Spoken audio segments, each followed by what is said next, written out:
An American dad wakes up speaking fluent Spanish after every operation. A Japanese insecticide company holds a memorial ceremony for the bugs that they've extinguished. And a winning greyhound racing dog tests positive for some serious performance-enhancing drugs. These are the weird stories on Weird AF News, the only daily weird news podcast hosted by a dude in a closet in Los Angeles. Here we go. An American dad wakes up speaking fluent Spanish after every one of his surgeries. Well, that's a strange superpower. You get cut open, and then when you wake up, you're like, Buenos dias, mi amigos, muhaha. I got a lot of questions, and I'm not sure we're going to get answers because, at the end of the day, the brain is a very mysterious organ in the human body. We don't really understand how it works completely, so... there could be a language button in there that keeps getting pressed every time this guy goes under. Let's jump in without any more hesitation and learn a little bit about 33-year-old father Stephen Chase, an American that revealed after every one of his surgeries he wakes up speaking fluent Spanish despite only knowing a low level of Spanish personally. Now, as you all may know, going in for surgery can be pretty scary, even if it's a routine operation. There can be tons of sitting around waiting to be treated, and then you've got the post-op stage of recovery that can be tougher than anything that happens prior. Patients waking up from surgery after being pumped full of painkillers has produced a number of viral videos in the past. People have started spilling all their secrets. But we have a special case here, a father from Utah who wakes up from surgeries speaking Spanish for a little while, and he's one of around 100 confirmed cases of this, so this isn't as rare as I was suspecting. I thought this guy might be the only one. I covered a story about somebody who woke up from a coma that spoke a different language. I guess that's kind of similar. I believe the coma person spoke that language forever after that. This guy just speaks it for a little while, I guess until the anesthesia wears off. Here's a quote from the guy, Steven. He says, "Ever since I was 19 years old, I wake up from surgeries speaking Spanish every single time. The nurses say that they ask me questions such as, how are you feeling, sir? And are you in pain? After waking up, I only answer these questions in Spanish, apparently." Steven goes on to give the history of his levels of Spanish. He learned a little bit in high school, and he hung out with a best friend in his childhood whose parents are always speaking Spanish. But other than that, there's no conceivable reason why he should be able to speak Spanish so well post-surgery. I'd also like to interject here and ask, it doesn't say, but how many surgeries is this guy getting? I mean, since he was 19, what condition does he have? It doesn't mention it in the story here, but it sounds like this guy goes under the knife quite a bit. I'm starting to wonder if he just does it to touch up on his Spanish. Hey, Steven, another operation? What's wrong with you? Oh, no, nothing's wrong. I got a trip to Mexico City coming up. Got to brush up on my Spanish. Now, according to some experts, Steven suffers from something called foreign language syndrome, which sees people switch to another whole language or an accent for a period of time. This could be minutes or hours. For Chase, it typically goes away within an hour of him coming out of the surgeries. Experts believe that it's brought on by a number of factors, including brain injuries, psychological stress, or after waking up from surgery. Steven has a pretty lighthearted attitude about the whole thing. He's not really concerned at all. He says, quote, "Now I tell people that I tend to wake up speaking Spanish so that everybody in the room is prepared for that." Well, good for Steven. He doesn't sound concerned at all. It's like, in his mind, it's like he's just downloading Duolingo for a little while, mastering the language. By the way, I have an issue with these language apps. Have you ever tried to learn from Duolingo or one of these other foreign language apps? For whatever reason, they feel as though that they need to teach you phrases pretty early on in the course, phrases that are completely useless that you'll never use when you go to that country. Here's an example. They always want to teach you how to say, "Where is the library? ¿Dónde está la biblioteca?" They always teach you this one. Where's the library? Have you ever visited a foreign country and asked anybody where the freaking library is? Are you okay? Teach me something helpful, like, when I'm in Mexico City, where is the bathroom? I'm about to pee out of my butt. That's like a much more helpful phrase. All right, back to the story about Steven and his magical powers here. Well, that's the end of it, actually. So, They're not giving any other theories here. I have a theory. This could be paranormal. Has anybody looked into that? It could be that Steven's inhabiting a dead Spaniard for a moment right after surgery, like someone speaking through him, like a medium. I mean, I'm just spitballing here. Who knows? It's a very weird condition, and we just don't understand this sort of stuff. Steven's quite excited about it, but I think you ought to just keep this on the DL. You know what I mean? Just like, Steven, shh about speaking Spanish when you come out of surgery. All right, you might be vulnerable to deportation, and that's not good. You don't want to go straight from ICU to ICE. You know what I'm talking about? But with all that said, it looks like Steven's going under the knife pretty shortly because he wants to fully enjoy the Super Bowl halftime show. So good luck, Steven. A Japanese insecticide company holds a memorial ceremony for the bugs that they've killed. A leading insecticide company in Japan has drawn global attention after holding a memorial service to remember the insects that have died during their product testing.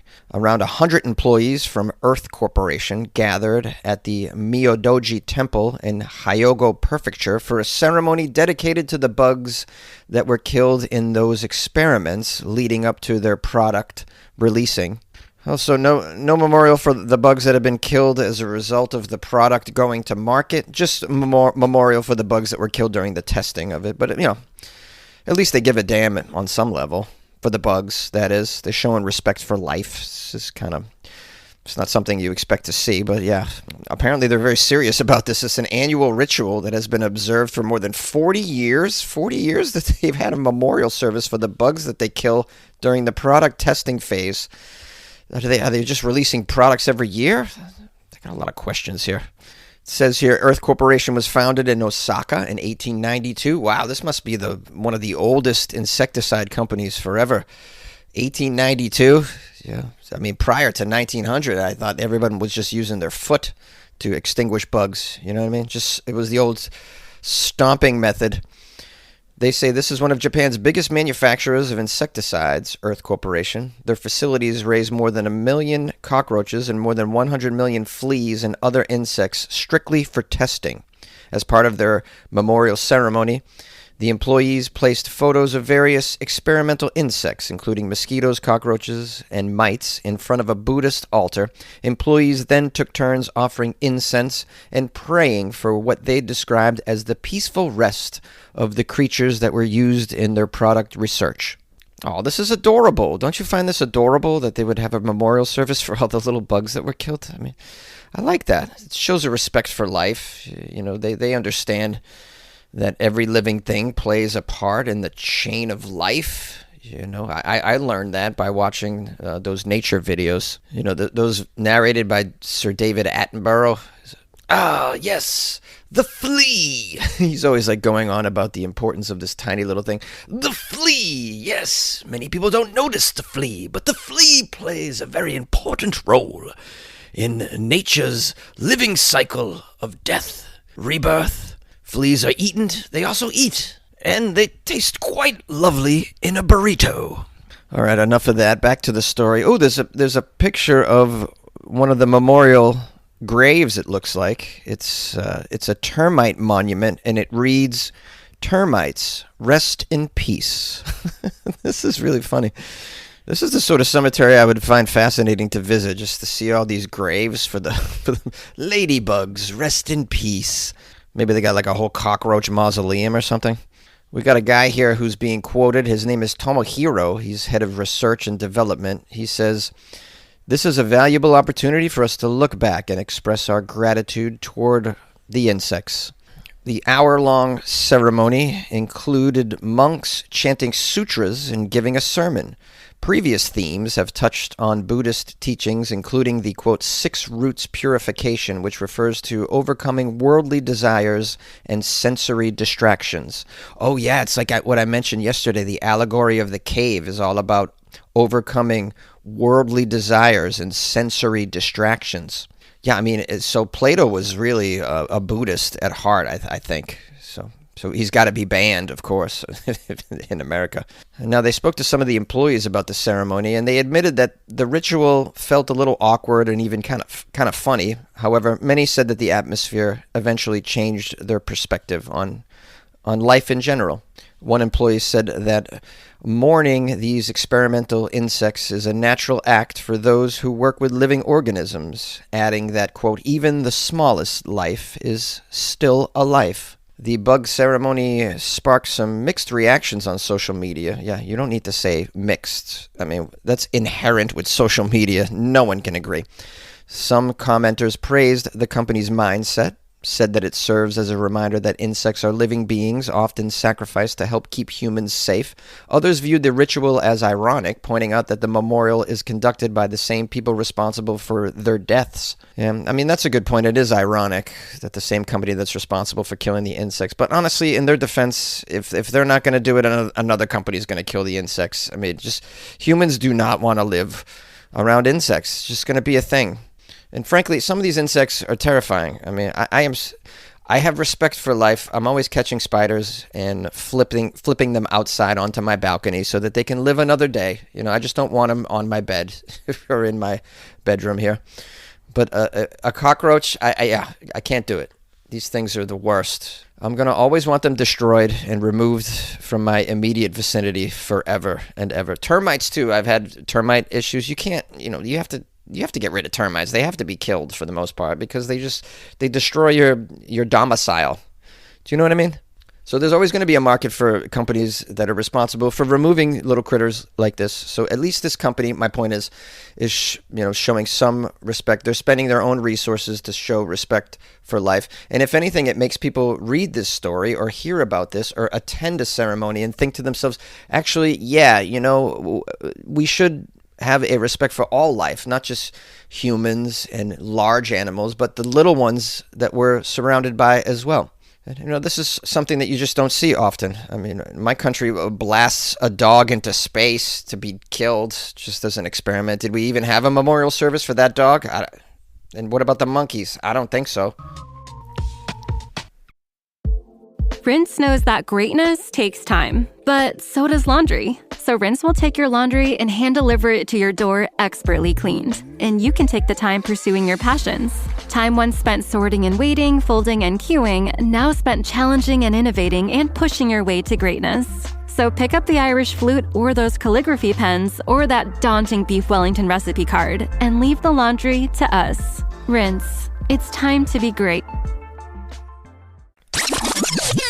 A winning greyhound dog tested positive for some serious drugs.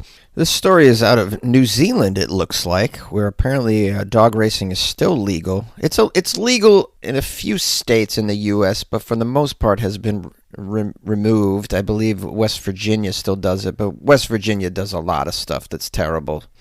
A greyhound tested positive for methamphetamine. My goodness. After winning its race, has left its owner and racing investigators scratching their heads about how the dog could have been contaminated.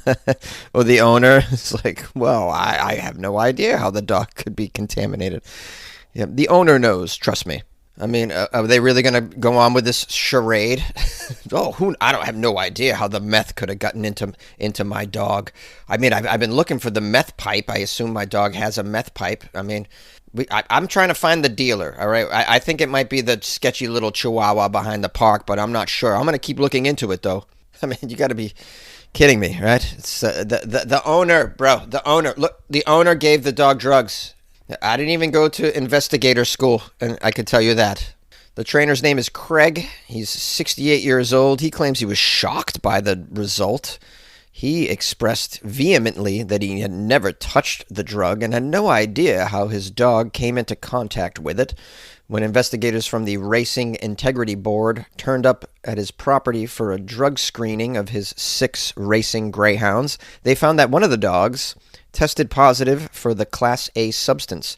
The previous afternoon, that dog had won its race at Addington, but hadn't been swabbed post-race. Forensic samples were taken of Anderson and his wife, the dog's kennel area, and Anderson's vehicle as well, which was used to transport the racing dogs, and all returned a negative result.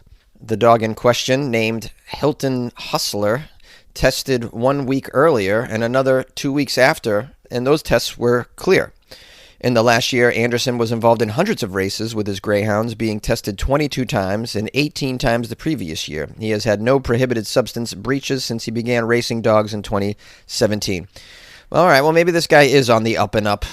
I jumped to a conclusion here. I apologize. Sometimes I do that, but I'm adult enough to admit that I'm wrong, and I shouldn't have done that. So apologies to Anderson. He told investigators that other than his dog having the usual interactions with kennel staff and handlers while at the race, no other humans he knows of has been in contact with the dog in the 2 or 3 days before the positive drug test. Despite the racing investigators being unable to trace the source of the drug, a charge was laid against Anderson before the Racing Integrity Board. There was a hearing a couple of weeks ago at the Addington Raceway, and no penalty was sought for Anderson due to there not being any evidence of his being connected to the drug. I'm not sure this is even a weird story at this point. I'm so sorry. I thought I was going to get into this and uncover a huge greyhound race dog meth ring, and that's just not the case, but no worries. We'll get our fill of meth-fueled stories on Friday when I do Florida Friday, no doubt.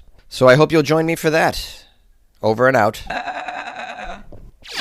Hello, my friends and loyal listeners, fans of the Weird AF News podcast. I want to thank you for joining me for this particular episode of the podcast.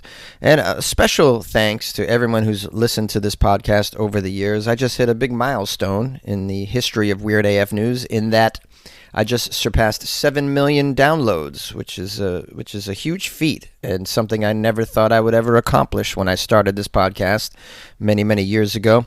We were at over 2,000 episodes and just chugging along. And I have to, give credit to my listeners for all of these statistics because without you guys, we'd have zero downloads and streams. So I just appreciate you being there, sticking with me all these years and contributing to what is a huge feat, I think. I think it's a big deal. I posted about it on social media. I'm getting some pretty good feedback. Congratulations and all that. So, yeah, 7 million downloads. I'm very, very proud of that. And I guess we'll do this again when I hit 8 million downloads, if we live that long. Come on, guys. Dark humor. You love it. Now, if you would like to email me and congratulate me personally, my email is funnyjones@gmail.com. My Instagram is @funnyjones as well. Feel free to slide into my DMs and introduce yourself and say hello. If you want to support the show as we chug along to 8 million downloads, please feel free to do so by going to weirdafnews.com, the official website where you can join my Patreon or you can buy me a coffee. Appreciate that. Appreciate you all. Thanks again. Thanks for making this podcast somewhat of a success, I think. I'm pretty proud of it, and I'm proud of you, and I'm thankful.